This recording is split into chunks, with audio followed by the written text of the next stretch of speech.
सुप्रभात बच्चों। पिछली कक्षा में हमने वर्णमाला पढ़ा था और वर्णमाला में शब्द और शब्दों की बनावट कैसी होती है, व्यंजन और स्वर से मिलकर शब्द बनते हैं, किस तरह से शब्दों की रचना होती है वो हमने जाना। इस कक्षा में हम अकारांत पुल्लिंग संज्ञा शब्द पढ़ने जा रहे हैं। अकारांत जिसका अंत अ से हो, ये स्पष्ट है इस शब्द से कि जिसका अंत अ से हो वैसा पुल्लिंग संज्ञा शब्द। संस्कृत हिंदी से थोड़ा सा अलग है बच्चों, थोड़ा सा इसके नियम थोड़े से अलग हैं, तो इस बात को आपको ध्यान में रखना होगा। हम आगे पढ़ते हैं। जैसा कि हिंदी में हमने पढ़ा है कि नाम बताने वाले शब्द संज्ञा कहलाते हैं। ठीक है बच्चों, नाम बताने वाले शब्द संज्ञा कहलाते हैं ना, ये हिंदी में भी आपने पढ़ा है। अब देखो, मूल संज्ञाओं के अंत में आने वाले स्वरों के आधार पर संज्ञाओं को वर्गों में बांटा जाता है। ठीक है, यहाँ पे संस्कृत में संज्ञा के जो अंत में कौन सा स्वर आ रहा है उसके आधार पर इसको कई वर्गों में बांटा गया है। वो हम देखेंगे वो कैसे।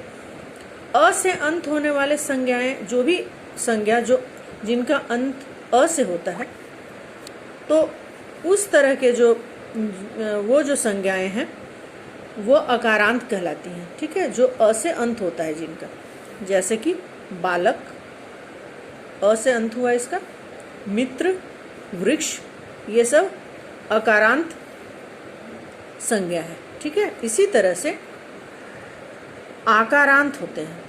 आकारांत मतलब आ से अंत होने वाला, जैसे लता, सभा इत्यादि। ईकारांत जिसका अंत ई से हो, मुनि, मति, ये ई की मात्रा लगी है इसमें, देखो अंत में। उकारांत जिसमें ऊ की मात्रा के साथ वो शब्द खत्म होता हो। साधु, मधु, ये ऊ की मात्रा लगी हुई, ये उकारांत शब्द हुए, उकारांत संज्ञा हुए, है ना। ऋकारांत, ऋकारांत क्या होता है? जिसमें री की मात्रा से अंत होता है शब्दों का, दात्र, मात्र, इस तरह के शब्द। ओकारांत, ओकारांत में जिसमें ओ की मात्रा लगती है। ये तो समझ में आ गया क्या क्या होते हैं। अकारांत, आकारांत, ईकारांत, उकारांत, ऋकारांत, ओकारांत। ठीक है, अब आगे देखो, संज्ञाएं 3 लिंगों में बटी हैं। देखो बच्चों, हिंदी में इस तरह से 3 लिंगों में हम नहीं बांटते हैं। स्त्रीलिंग और पुल्लिंग 2 ही लिंग होते हैं। ठीक है, लेकिन संस्कृत में 3 लिंग होते हैं। कैसे? पुल्लिंग, स्त्रीलिंग और नपुंसक लिंग, 3 तरह के लिंग इसमें माने जाते हैं। मैस्कुलिन, फेमिनिन और ये क्या होता है, न्यूटर। तो इसमें 3 तरह के लिंग बांटे गए हैं। किस तरह बांटे गए हैं और आगे फिर हम और पढ़ेंगे इसके बारे में विस्तार से। अब देखो, प्रत्येक लिंग में शब्दों का 3 वचनों में प्रयोग होता है। वचन भी 3 होते हैं, जैसे हिंदी में हम पढ़ते हैं एक वचन, बहुवचन। ठीक है, लेकिन संस्कृत में एक वचन, बहुवचन और एक वचन, द्विवचन और बहुवचन होता है। देखो, किसी संज्ञा की संख्या के आधार पर मूल शब्द के रूप में परिवर्तन होता है। 1 होने पर एक वचन हुआ, 2 होने पर द्विवचन और 2 से अधिक होने पर बहुवचन का प्रयोग होता है।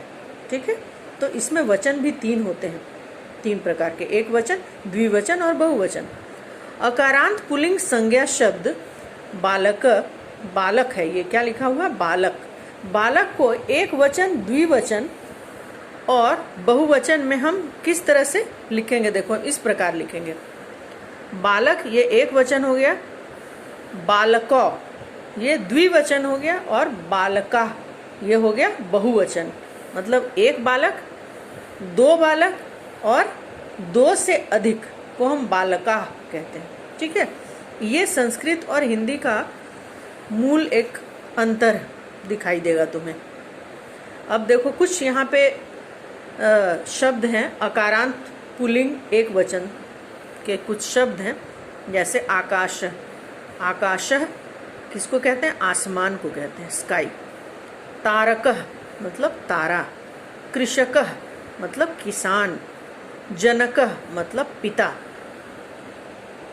पितामह मतलब दादा। मातामह मतलब नाना। सुतः मतलब बेटा।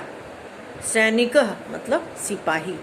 इसी तरह से ये जो शब्द हैं इनको तुमको समझना होगा, याद करना होगा कि आकाशः लिखा है तो क्या है इसका मतलब, कृषकः लिखा है तो इसका क्या मतलब है, जनकः लिखा है तो इसका क्या मतलब है, ताकि आगे जब तुम पढ़ो और जब तुम शब्दों से वाक्य में जब आओ तो वाक्य बनाने में तुम्हें आसानी हो और तुम्हें समझ में आए कि ये क्या लिखा हुआ है, क्यों, इसका मतलब तुमको समझना होगा और पढ़ के याद भी करना होगा बच्चों। ठीक है, तो अब मूल चीज हमने क्या पढ़ी है कि संज्ञा के अंत में आने वाले स्वरों के आधार पर हम